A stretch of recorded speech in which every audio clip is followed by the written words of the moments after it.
મોરબીની જનતા જાગૃત થઈ તો મોરબીના ધારાસભ્યના પેટમાં નકલી તેલ રેડાનું. અત્યાર સુધી જનતા અન્યાય, અત્યાચાર, શોષણ અને તાનાશાહી સહન કરી લેતી હતી તો કોઈને તકલીફ ન હતી. પણ જેવું જનતાએ બોલવાનું ચાલુ કર્યું કે ભાઈ આ તો ગટર ખરાબ છે, રોડ ખરાબ છે, પાણી ભરાઈ જાય છે, રોડ ઉપર રખડતા ઢોરનો ત્રાસ છે, ટ્રાફિક જામ છે, અનેક સમસ્યાઓને લઈને આમ જનતાએ જ્યારે અવાજ ઉઠાવવાનું ચાલુ કર્યું તો મોરબીના ધારાસભ્યના પેટમાં નકલી તેલ રેડાયું. 30 વર્ષ સુધી આ જ જનતાએ જ્યારે તમને મત આપ્યા અને સળંગ 30 વર્ષ સુધી ધારાસભ્ય બનાવ્યા તો તમને મજા આવી, તો તમને ગલગલિયા થયા, ખુશ થયા, આનંદ આવ્યો. પણ હવે એ જ જનતા જેણે તમને 30 વર્ષ સુધી ધારાસભ્ય બનાવ્યા છે, એ જ જનતા જો સોસાયટીમાં પાણી ભરાઈ જવાના મુદ્દે, પીવાનું પાણી ન આવવાના મુદ્દે, રોડ ઉપર ખાડા છે, ખરાબ રોડ છે, એના મુદ્દે તમને સવાલ કરે તો તમને હવે ગમતું નથી.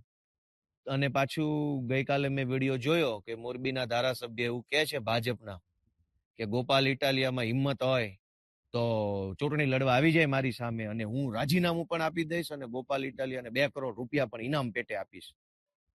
તો મારી મોરબીના ધારાસભ્યએ આપેલી આ ચેલેન્જને આપણે સ્વીકારી લઈએ છીએ સહર્ષ, રાજી ખુશીથી કે જો તમે શુરા બોલ્યા ન ફરે, શુરા હોવ, મરદ માણસ હોવ અને એક જ વખત બોલતા હો ને જબાનના પાક્કા માણસ હોવ તો આજે 10 તારીખ થઈ છે, મોડામાં મોડું 12 તારીખે બપોરે 12 વાગ્યા સુધીમાં રાજીનામું તમારું પડી જવું જોઈએ. ગોપાલ ઇટાલિયા પણ વટથી તમારા ચેલેન્જને સ્વીકારે છે.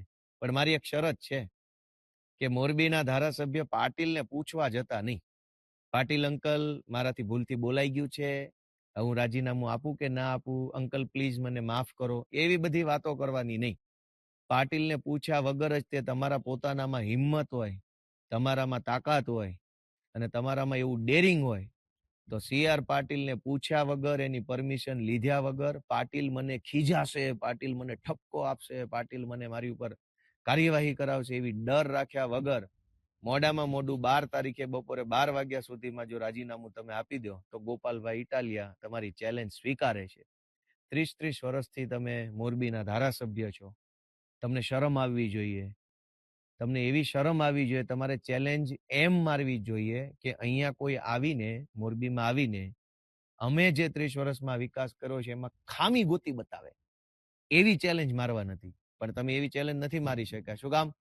તમને ખબર છે કે બધું એવા કામની ચેલેન્જ મારશો તો ચાલે એમ જ નથી. કામ તો કંઈ કર્યા નથી. લાતી બજાર છે, પંચાસરા રોડ છે, ઉમિયા સોસાયટી છે, SP સરદાર પટેલ સોસાયટી, અનેક વિસ્તારો છે જે મોરબીના પોશ એરિયા કહેવાય, એમાં પાણી ભરાઈ જાય છે ચોમાસામાં. થોડોક 1 ઇંચ વરસાદ આવે ત્યાં તો રેલમછેલ થઈ જાય છે. તો 30 વર્ષથી ધારાસભ્ય હોવા છતાંય તમારે હવે મને ચેલેન્જો મારવી પડે છે, એ જ તમારી નિષ્ફળતાનો સૌથી મોટો પુરાવો છે. અને તમારી ચેલેન્જ અમે સ્વીકારી છે.